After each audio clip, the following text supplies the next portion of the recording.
Et salut à tous, c'est Anthony, vous êtes sur Vapocraft et on se retrouve pour une présentation de matériel. Aujourd'hui, je vais vous présenter mon premier mecha, le tube Elite Mech de chez Vegod. Ce petit monstre, ce petit bijou, un petit tour rapidos de la boîte. Voilà, le tube, donc le dernier tube mecha de chez Vegod. On voit ça tout de suite plus en détail. Alors, on est en plein serré sur cette boîte de ce fameux tube Elite Mech. Je vais essayer un petit peu de vous montrer le tour de la boîte, mais comme la Elite 200, la boîte est très très imposante, donc c'est pas évident. Sur le dos, vous allez avoir donc toutes les spécificités et tous les détails du tube, comme sur la Elite 200. Et sur le dessous de la boîte, vous allez bien sûr avoir le scratch code pour vérifier l'authenticité. On va s'ouvrir ça gentiment.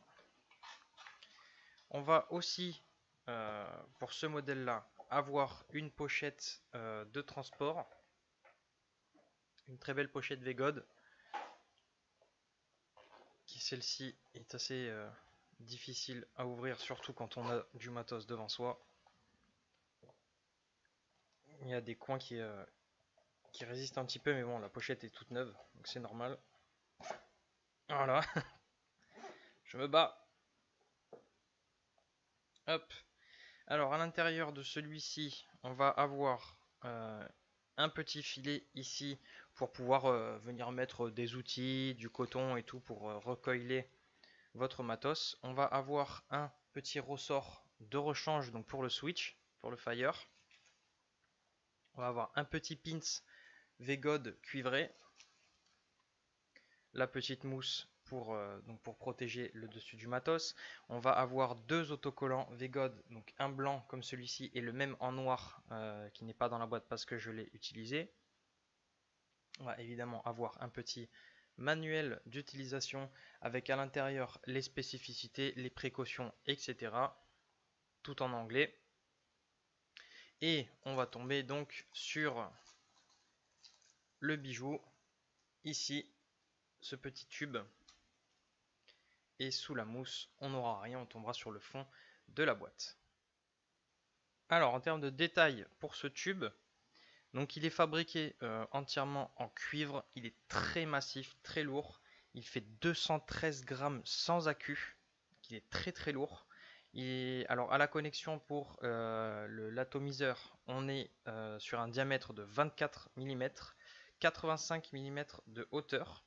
On a une connexion 510 hybride. Pour le Fire, on a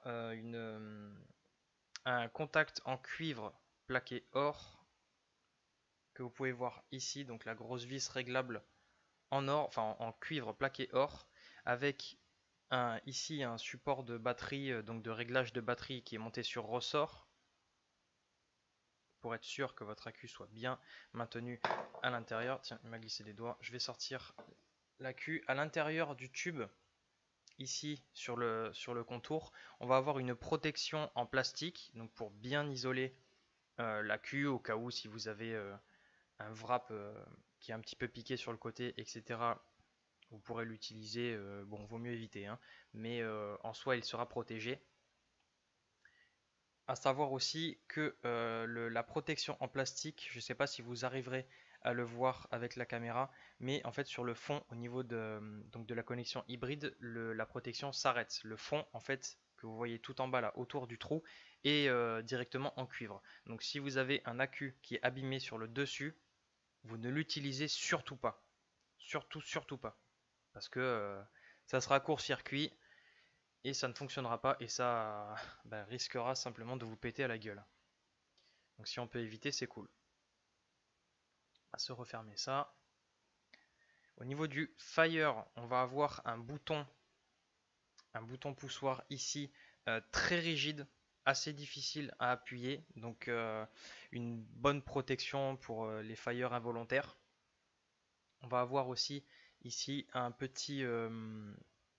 une partie, donc le bouton Fire en fibre de carbone de qualité aérospatiale. Donc c'est pas de la merde, on se fout pas de votre gueule. On a de la vraie fibre de carbone ici. Rien qu'au toucher, vous le sentez tout de suite.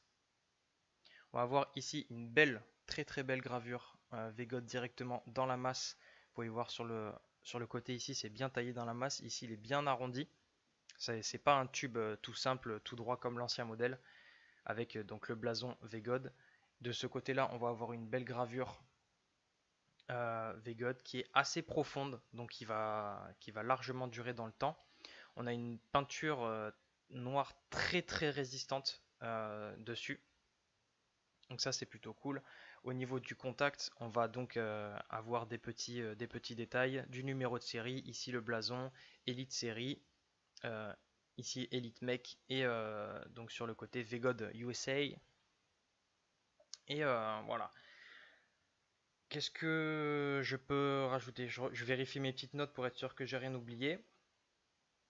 Alors non, c'est bon, j'ai tout dit au niveau des détails donc de ce mode, j'ai tout dit. Pour l'AQ, au cas où, hein, si vous ne connaissez pas les modes mecha, pour l'AQ, il faut donc toujours mettre le positif vers le haut, donc vers l'atomiseur, puisque c'est directement l'AQ en fait qui va faire contact avec avec le pin de votre atomiseur. Vu que c'est une connexion hybride aussi au niveau donc du pin de l'atomiseur ou du dripper, il faudra un pin assez long pour qu'il dépasse ce filetage et qu'il vienne se mettre en contact avec le positif de l'AQ que vous voyez ici. Donc là on voit le téton de l'AQ. Et donc il faut un pin assez profond pour qu'il aille toucher. Sinon, sinon simplement ça ne fonctionnera pas ou alors ça fera un petit court-circuit et ça ne fonctionnera pas comme il faut. Au niveau de l'AQ, bien sûr, pensez d'abord à la sécurité, utilisez des AQ avec un wrap parfait déjà dans un premier temps, avec une charge complète et surtout avec une capacité de décharge assez grande. Sur ce modèle-là, Vegode conseille d'utiliser un AQ avec une capacité de décharge maximum de 35 ampères.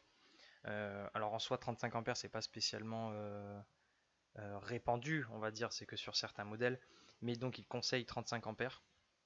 Faites vraiment attention à ça, faites des montages de résistance pas trop bas, ne jouez pas avec la sécurité, c'est hyper important. C'est un mecha, il n'y a absolument aucune sécurité intégrée, zéro chipset, rien du tout. Donc faites très très attention, c'est un matériel qui peut être dangereux. Enfin, le matériel en soi n'est pas dangereux, l'utilisateur peut être dangereux. Donc faites vraiment attention à ça, ne descendez pas trop bas en résistance, faites vos coils en fonction. Et de toute façon, il n'y a qu'un seul AQ à l'intérieur, donc vous ne pourrez pas non plus enfin, il faut faire votre montage en conséquence, puisqu'il n'y a qu'un seul AQ, il ne peut vous fournir que ce qu'il a en capacité de le faire. Voilà, alors on va voir ça, on va voir un petit peu l'utilisation en plan large et conclure là-dessus. Alors, pour l'utilisation de ce mecha, donc je vais vous montrer un petit peu ce que je vous disais tout à l'heure au niveau du pin de votre dripper ou atomiseur, hein, si vous voulez l'utiliser avec un ato, vous pouvez. Vous voyez, donc il faut un pin assez long. Donc ici, ouais, ici vous le voyez pas très bien, mais même la connexion donc le pin celui-ci est réglable par vis en plus, donc c'est nickel. Donc celui-ci dépasse un petit peu. Ce que vous pouvez faire, c'est donc de préférence utiliser un pin réglable. C'est mieux parce que là vous pouvez un petit peu le dévisser pour pour qu'il fasse bien contact comme il faut. Moi là j'ai rien sous la main pour le dévisser un petit peu, mais j'ai pas besoin, je l'ai essayé, je sais qu'il fonctionne comme il faut. Donc on va voir ça tout de suite.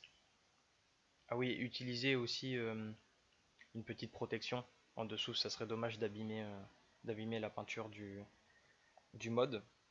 Donc là celui-ci, le Rabiz d'origine, il est équipé d'une bague en PMMA, donc c'est parfait. C'est parfait, puis ça va plutôt bien en termes de design aussi, c'est plutôt cool. C'est pas la même couleur parce que il est pas cuivré, mais ça va plutôt bien. Alors je vais remettre du jus dessus. Juste que je me souvienne ce que j'avais mis avant parce que je ne m'en souviens plus. Oui, c'est celui-là. Hop, on va se mettre ça. Alors là, en termes de réactivité, ça va pas être incroyable parce que c'est pas du tout un montage qui est fait pour du mecha mono AQ. C'est mes montages habituels. Là, on est sur du Fuse Clapton qui tombe à 0,20. Mais voilà, c'est pas des coils qui sont hyper réactifs, donc ils sont pas adaptés à un mecha mono AQ. Mais c'est pour vous montrer quand même que ça fonctionne. Hop, voilà, vous pouvez voir. Voilà, ça fonctionne. Et comme je viens de vous le dire, c'est pas super réactif, mais c'est tout à fait normal. Donc sur un tube comme ça mono AQ, il faut faire un montage en conséquence, quelque chose d'assez léger en termes de coil. Il ne faut pas des coils très avancés. La Fuse Clapton ça va, mais il faut le faire en full nichrome avec des diamètres de fil assez grands pour avoir une résistance un peu plus haute et qu'il soit donc plus réactif. Donc celui-ci il est assez confortable au niveau de la prise en main.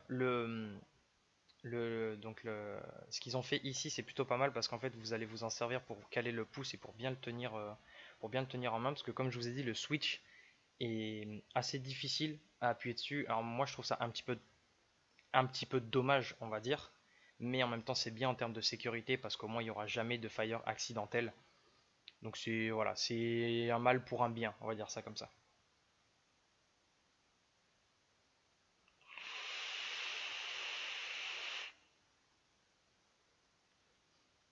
Oui voilà, ça fonctionne très bien.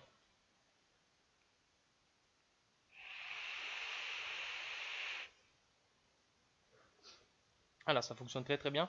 Euh, voilà, moi c'est le défaut que je le trouve, c'est le fire trop dur à appuyer parce que moi j'ai pas des mains spécialement grandes et le revêtement glisse un petit peu avec la transpiration parce que là dans mon bureau il fait un peu chaud donc j'ai les mains moites donc c'est assez chiant. C'est voilà, pour moi c'est un petit peu le défaut. On va dire que si vous voulez fire correctement, vous êtes un petit peu obligé de vous appuyer en fait contre la bouche pour bien le tenir parce que là si je le garde en fait sans la bouche il me glisse dans la main et donc j'arrive pas bien à fire. Mais ça, c'est une question d'habitude, hein, c'est parce que c'est mon tout premier tube, j'en ai jamais utilisé. Donc j'ai pas bien l'habitude de l'avoir en main, j'ai pas surtout pas l'habitude de fire comme ça par le dessous avec le majeur. Moi j'ai plus de force dans l'index, mais voilà, si vous pressez fire avec l'index, ben, vous le tenez encore moins bien, donc il va beaucoup plus glisser. Mais voilà, ça c'est une question d'habitude, hein, c'est vraiment un jugement personnel. Moi je le trouve trop dur, mais voilà, c'est un coup de main à prendre.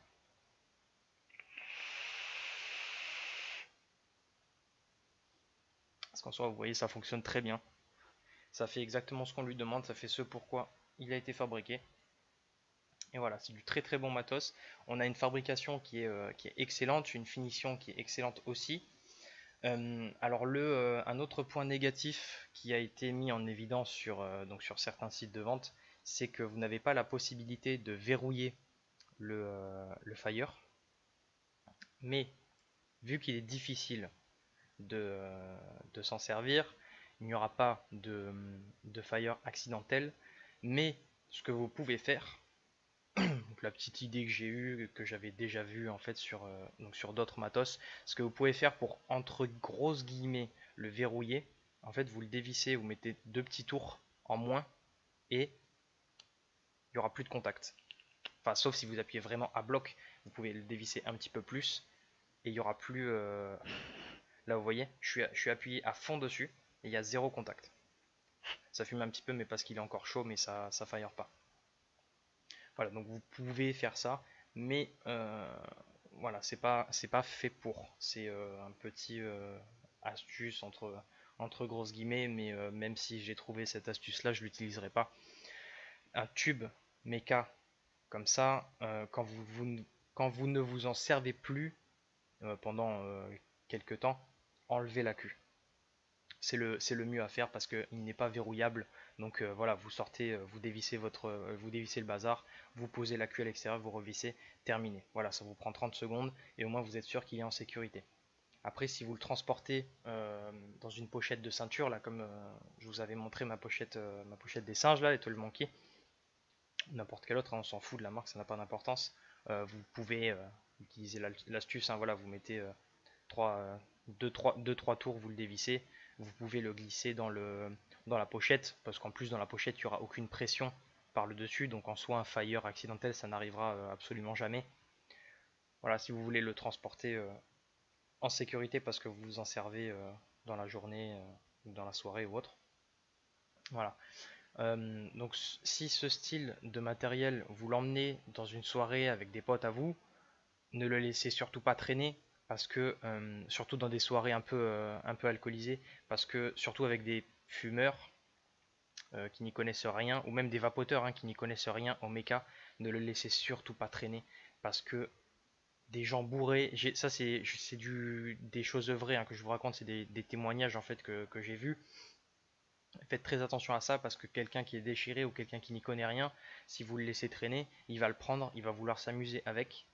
Et donc c'est hyper dangereux parce que si c'est quelqu'un qui n'y connaît que dalle ou quelqu'un qui est bien éméché, bien arraché de la tronche, il va faire n'importe quoi avec.